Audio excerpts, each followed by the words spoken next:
excellent.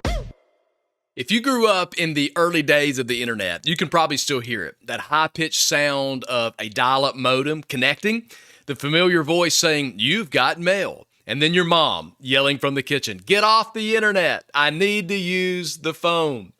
See, the internet was limited, but you could chat with friends on AOL Instant Messenger. I can remember coming home from school and logging on to see if my friends were online. You could scroll through those shady chat rooms, you know what I'm talking about, or you could just simply surf the web. And that term, even surf the web, that was a fitting term because the internet back then, it was kind of like the wild, wild west. It was like a garage sale where you put the junk and all the valuable stuff on the exact same table because nothing was organized in the early days of the internet. But for millions of people, AOL wasn't just an internet service. It was our first taste of this new digital world, of what the world could be, connecting everyone together through our phone lines. It was the front door to the future. But here's the surprising part. As I'm talking about AOL, did you know that AOL still today offers dial-up internet? In a world full of fiber connections, smart homes where we're streaming everything, and literally 5G connection in our pockets, AOL is still connecting people to the internet through the phone lines. But as of this podcast, in just a few days, AOL will finally disconnect their dial-up services on September the 30th, 2025. That's sad in a really nostalgic way, but when you think about it, they had a really amazing run to still be going in 2025. But here's the question that I want to discuss today.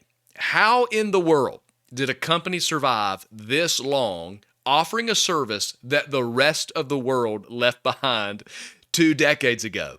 So today we're going to unpack both sides of this story.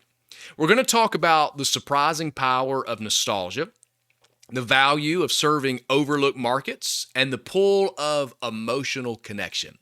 But we're also going to wrestle with the other side of this, the tension between endurance and evolution, and what happens when a company just survives and doesn't thrive, when it just exists without growing. Because in AOL's long goodbye, these are the lessons in both resilience and in warning. So welcome to the Mind Your Business podcast, the podcast for whatever business is on your mind. Let's get started. Well, that's excellent.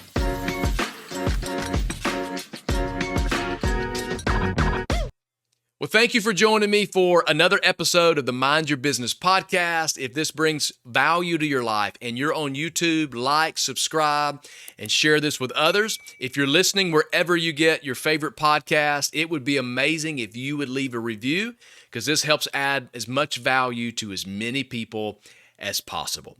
So how in the world is AOL still operating dial-up internet in a high-speed world? Well, one answer, I think, is that AOL made its way into the margins. See, while most of the world had moved forward, there were still a lot of pockets of people that were just left behind. There were small communities in the country that didn't have reliable broadband service. They just could not get it. So they held on to dial-up. Then you have older adults, the people who don't want to deal with switching providers. They don't want to learn a new system. They don't want new technologies. There were people who just said, we want something simple, so we're going to just keep what we have, even if it's slow. So AOL kind of had this specific strategy. They didn't need to capture the whole market. They just needed to serve the people that nobody else was serving. And to their credit, it worked for many decades. See, AOL realized that you don't always need to dominate the mainstream market. Sometimes you can find a need that other people overlook. You can be dependable enough to keep serving that need, and then you can find some relative success.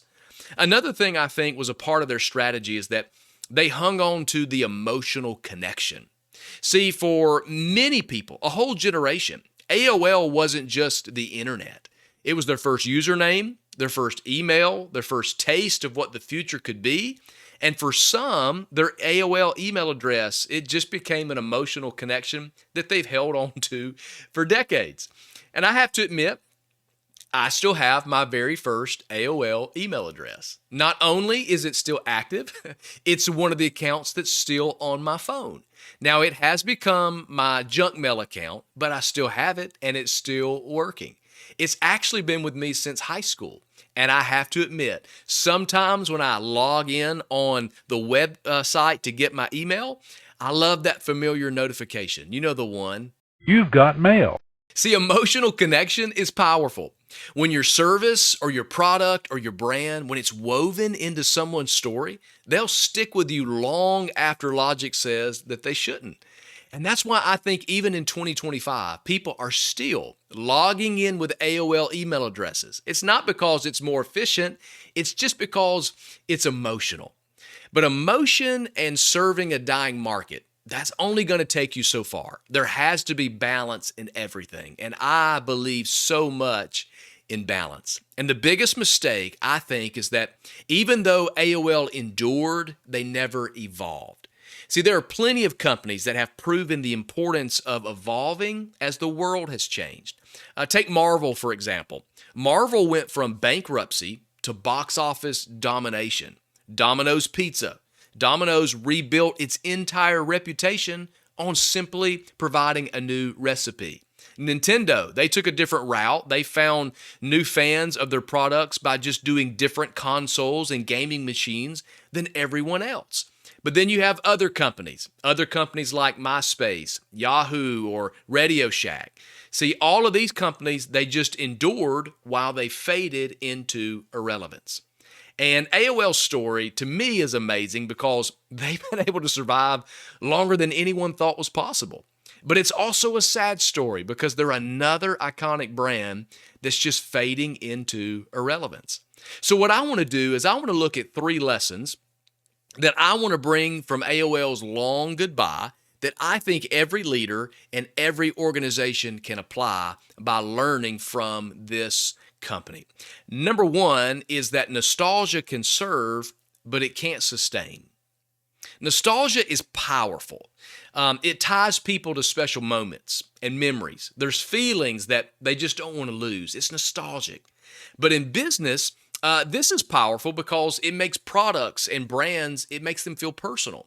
That's why people still collect vinyl records. That's why they're buying cassette tapes again. That's why they wear retro sneakers or hang on to an AOL email address long after there are better options. I even still have original AOL CDs still in the packaging. You remember these when they would mail these out and offer you free minutes? I still have these because it's an emotional connection to the brand. It's nostalgic. And here's where many brands are missing it. Hey, I'm looking at you, Cracker Barrel. That's why it's such a big deal right now. It's a disconnect between the people that they serve and the brand that they are. See, nostalgia creates a loyalty that even logic can't break. And when a brand taps into that, it's not just selling a product, it's selling a piece of someone's story.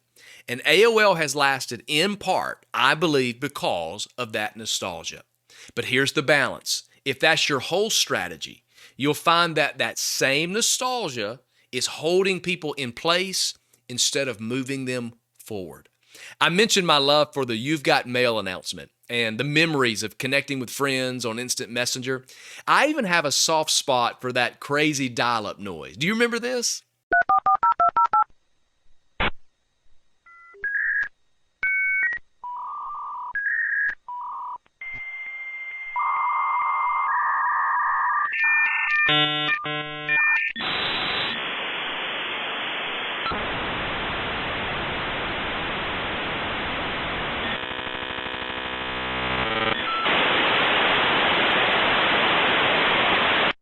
But as much as those things hold a sentimental feeling, here's the reality. I don't want to live in that world today. I don't want to go back to dial-up. See, nostalgia is a gift, but it's not a strategy. I hope your organization has some emotional equity with your customers. I hope that you have some emotional equity with the people that you serve over the products that you have and the brand that you are. That's smart, and you need to leverage that. You need to honor their memories, celebrate the history that you have, but don't get trapped by it. So an important question that I think you should ask yourself is, What do we need to reinvent now so that we don't become a memory later? We talked about this in a lot of detail on season 2, episode 15 of the podcast. So I encourage you to go back, check out that episode so that you can learn some ways to reinvent yourself and your brand. But for a simple takeaway here today, I just encourage you to take an honest inventory of where nostalgia might be holding you back. And ask yourself, are we still running the same programs that we've always run? Are we selling the same products? Are we using the same messaging just simply because that's how we've always done it? See, nostalgia isn't bad. It's actually proof that you've built something meaningful. If people have an emotional connection to what you do, that's important. But when it becomes the anchor that keeps you from moving forward, that's when it shifts from a strength to a weakness. So the trust and the goodwill that you've built over time, absolutely, it's important. But you don't want your entire brand to be known for only nostalgia. Hello, AOL. So be proactive instead of reactive. Because if you wait until the market forces you to change, the chances are it's already too late. See, remember, nostalgia can serve, but it can't sustain. And then number 2, serving the overlooked can maintain, but it can't multiply. It can maintain your company, but it can't multiply your company. Serving the people that the market forgot, it helped AOL. It helped them maintain for years. I understand it's a little deeper than that, a little more complicated, but it's been a strategic move for them. You can't argue that. It's kept them alive, and that's more than a lot of companies can say. But we can all see the greater problem here. Successful companies aren't trying to maintain, they're trying to multiply. You don't want to simply survive, you want to thrive. See, AOL recognized that there was a population of people who weren't shifting with technology. They were holding on to Dialup for whatever reason that they felt necessary. But other companies, they were happy to leave those customers behind. But see, AOL, they saw it as a lifeline. This subset of customers, it gave them a steady stream of subscribers. It just helped maintain their existence. But the problem is that you can't multiply on maintenance because eventually the overlooked, they either evolve or they fade away. And if you haven't evolved with them, the very thing that kept you alive becomes the reason that you die. Dollar General is a great example of balancing this. Like AOL, they noticed a population of people that were overlooked. But their strategy wasn't just maintenance, their strategy was multiplication. See, they didn't just put stores in forgotten towns. That wasn't everything. They shaped their entire model around it. So in other words, their store sizes, their layouts of the stores, the price points that they sell everything for, they're all designed to meet the needs of rural families. They even use data like the proximity to a post office or a church to determine where they're going to put a store.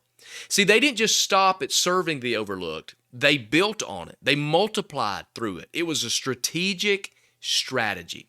Let me give you another example that I think is pretty powerful. We all know that Netflix, the story from DVDs to streaming, and we know those big changes that they made. But we may miss something that they did just like AOL.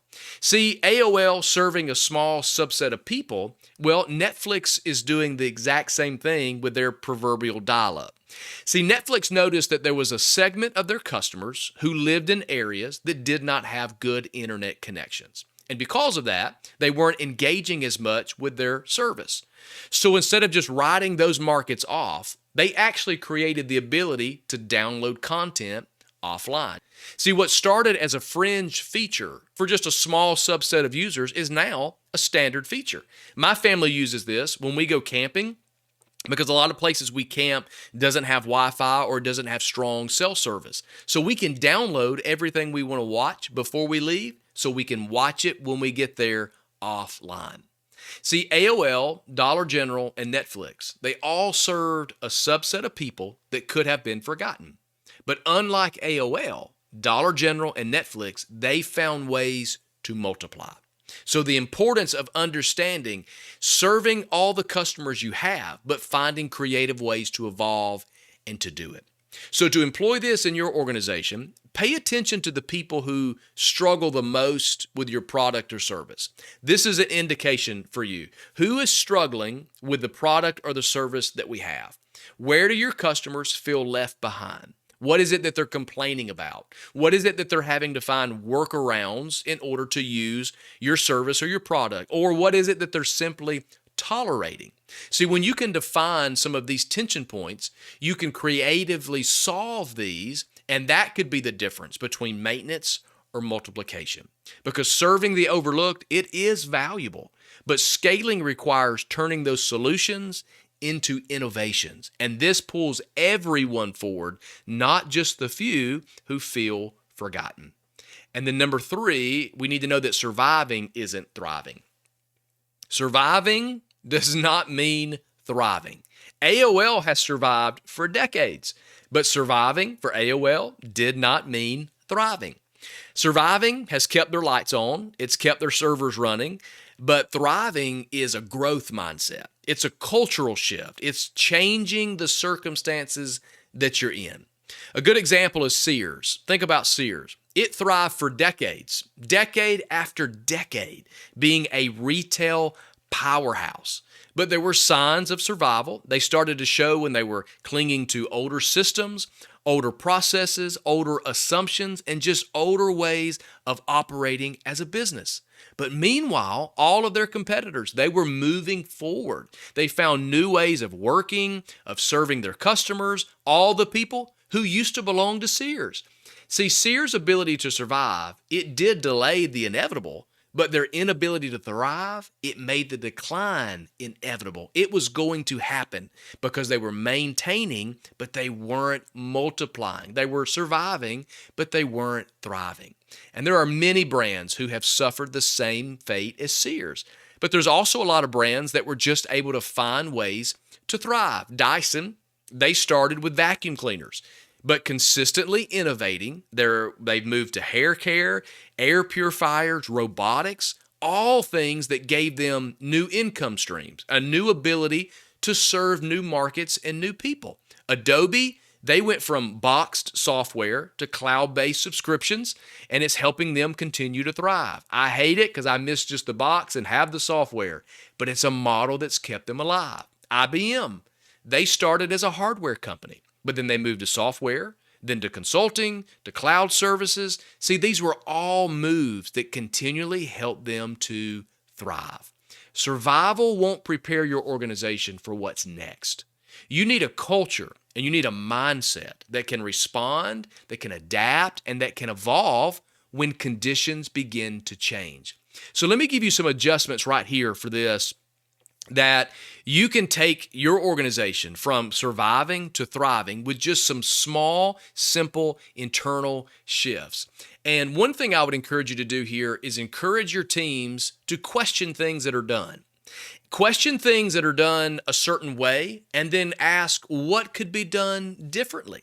See, one of the biggest indicators of simply surviving is this phrase: that's just the way it's always been done. Or that's just the way that we do things.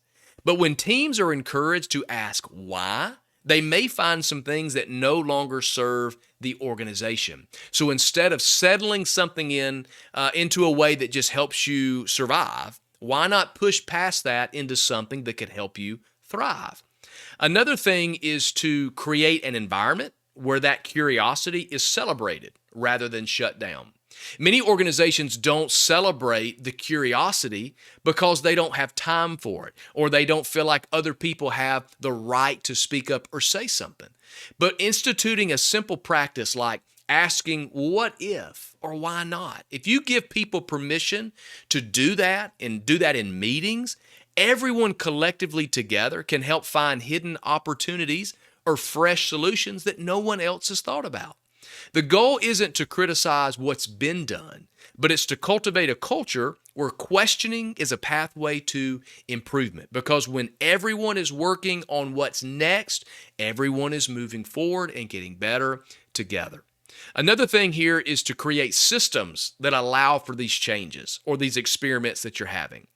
Even the most creative teams, no matter how many questions you ask, they're going to stall if the systems that are in place are too rigid. Many organizations unintentionally, I think it's not always with intent, but unintentionally build processes that prioritize consistency over adaptability. See, consistency is important. Absolutely. But it can't come at the expense of growth. You have to build margin, that balance I talked about.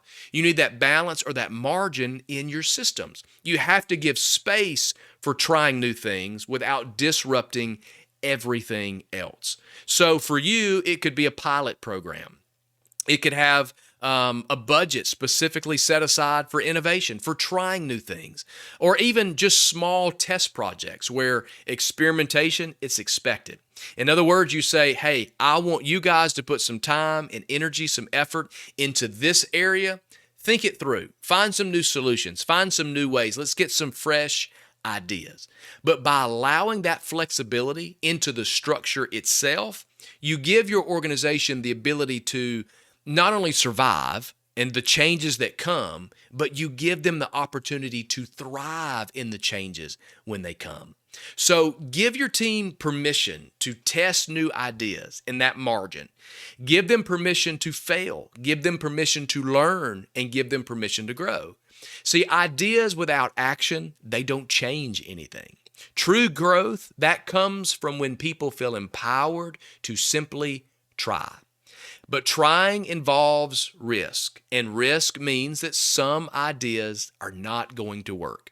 So leaders who want multiplication instead of maintenance, you've got to create that safe environment where failure is reframed as feedback, where everyone is learning.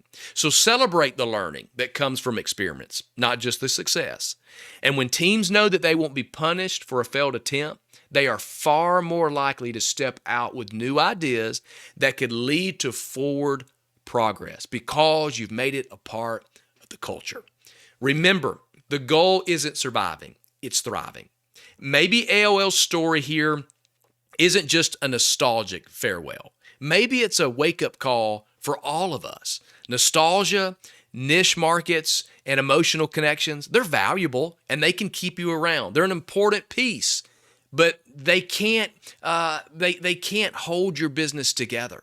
They can't do the work on their own. They can buy you time. Maybe they'll create loyal communities. They'll make people valued. But if you're only holding on and never adapting or multiplying your impact, you're not really building a future. You're delaying the goodbye.